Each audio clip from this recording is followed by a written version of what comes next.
Honor Blackman astonished audiences with her daring leather outfits that left television censors unsettled. In the United States, her show was outright banned, while in Britain, entire scenes were heavily edited or cut. Yet, this was only the beginning of her impact. Away from the spotlight, she was practicing real martial arts and throwing full-grown men to the ground. At 39 years old, she shattered one of Hollywood's most rigid rules by becoming the oldest actress ever to seduce. James Bond. Still, the most sensational secret about her was not her costumes, but what she pursued in private life.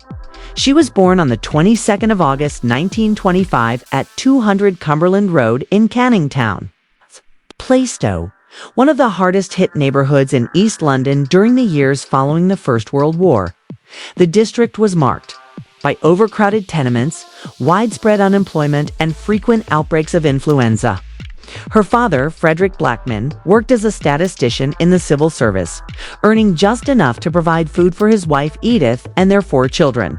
Till the late 1930s, the family home did not even have an indoor bathroom. For Honor, childhood meant playing in streets still damaged by bombs. While attending grammar school classes that were held in makeshift huts due to a housing shortage, malnutrition was rife. Health reports from 1926 revealed that 18% of East London's children displayed stunted growth caused by poverty. Yet, despite these hardships, the neighborhood was rich in community spirit. With church bazaars, brass band performances, and free storytelling sessions at the local library. When she was 9 years old, Honor attended the opening of a new library, where poetry was read aloud. She later described that moment as though she had discovered a secret key to another world, sparking a love for performance that would never leave her. On her 16th birthday in 1941, with the Blitz still raging and rationing growing ever harsher, her father presented her with a life-altering choice. He would either buy her a new bicycle, costing 5 guineas, or pay for elocution lessons at 10 shillings per session at a private studio.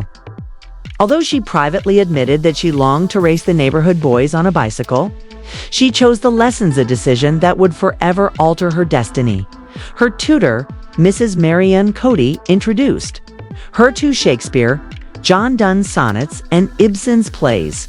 Recognizing her extraordinary talent, Cody soon wrote to Honor's father, urging him to enroll his daughter part-time at the Guildhall School of Music and Drama. Despite the financial strain, Frederick found a way to cover the fees, and in October 1941, while London still endured nightly bombing raids, Honor began her studies at Guildhall. For a girl from a council estate in Plaistow, it was a leap that few could ever dream of. Just 1 year later, at only 16, Honor took an even braver step by volunteering as a motorcycle dispatch rider for the Civil Defense Division of the Home, a FISA role typically reserved for men. She passed rigorous examinations in motorcycle maintenance, navigation, and first aid, before being issued a powerful 500cc Norton Model 18 and given the code name Tess. Fellow riders quickly nicknamed her Top Gear Tessie for her fearless high-speed rides through pitch-black blackout conditions, often while Luftwaffe bombers flew overhead. Operating from her base at Downing Street, she carried classified messages between Churchill's war rooms, the Ministry of Aircraft Production, and various field hospitals. On some nights, she would cover as much as 120 miles in a single shift. On April 14, 1943, she risked her life riding directly through an air raid at Victoria Station to deliver a microfilm containing decrypted Enigma data, later described as vital to British operational security. She never carried a weapon, relying only on her long leather coat, which she joked might provide some protection against shrapnel. For decades, the extent of her wartime missions remained a mystery until she finally revealed them. In her 2005 memoir, When the War Ended, Honor turned her ambitions toward acting. In 1947, she appeared in the film Fame is the Spur at Denham Studios, playing a maid in Parliament, Disaster struck during filming when a horse in a cavalry sequence accidentally stepped on her braided hair, pinning her head to the ground. Had its hoof landed only inches further forward, her skull might have been crushed. She was rushed away with a 2-inch gash and later required scalp grafts and eyebrow reconstruction at Charing Cross Hospital. Honor would later remark that no stunt during her James Bond career ever frightened her as much as that horse did. During these years, she lived an exhausting routine. From 1940 to 1946, she trained at Guildhall by day and worked nights as a clerical assistant in the Home Office's Statistics Division. In total, she averaged 57 hours per week, 20 hours of drama training, 32 hours of clerical work, plus homework and long commutes through darkened streets. On June 22, 1944, just after the D-Day landings, she processed 1,245 incoming dispatches during a single shift, maintaining calm even as bombs shook the windows of the office. Often, she collapsed from sheer exhaustion. But she never gave up by the time she graduated from Guildhall in July 1946. She had been offered a secure, full-time position at the Home Office.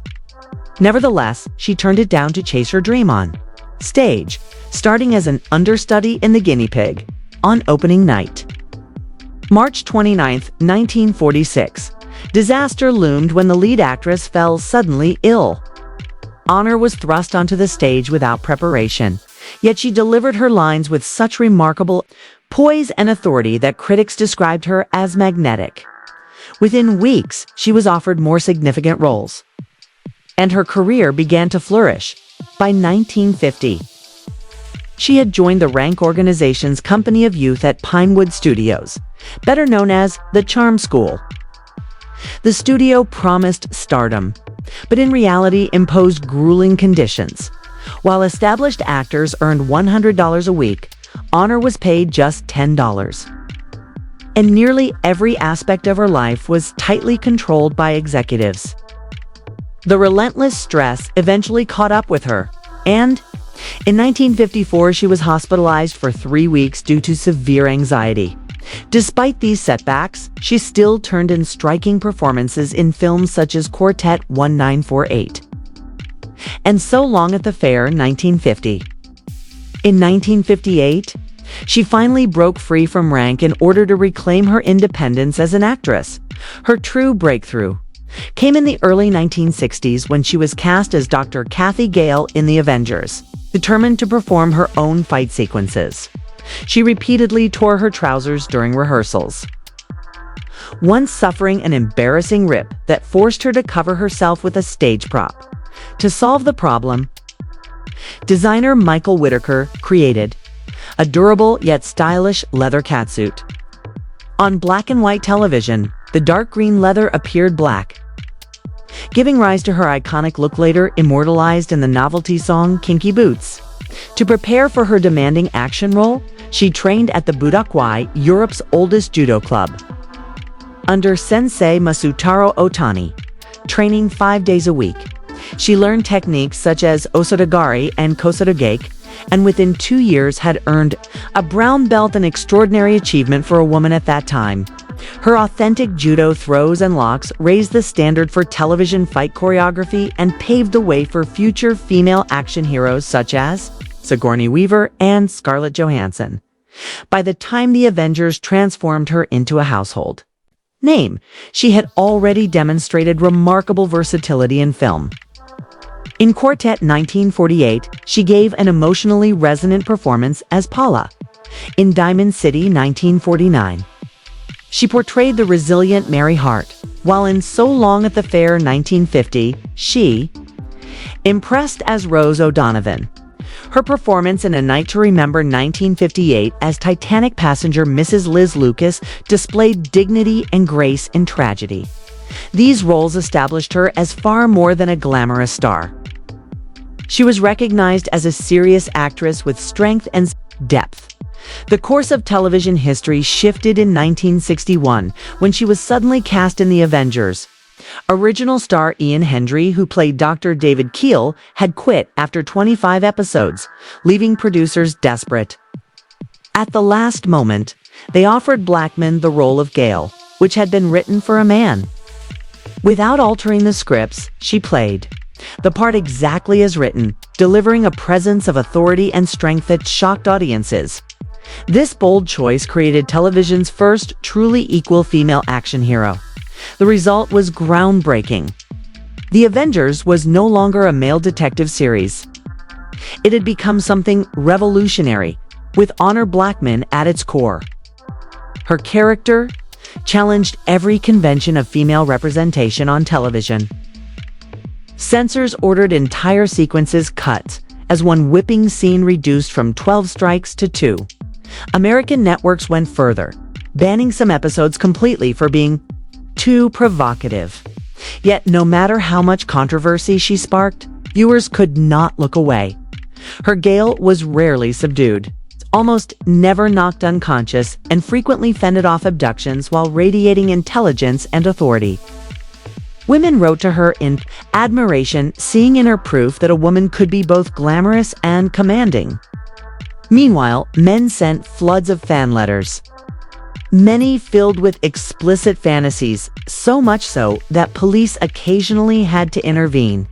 Some stalkers even attempted to track down her home address, forcing the studio to step in for her protection. Still, she remained a symbol of independence and empowerment at a time when television rarely portrayed such qualities in women.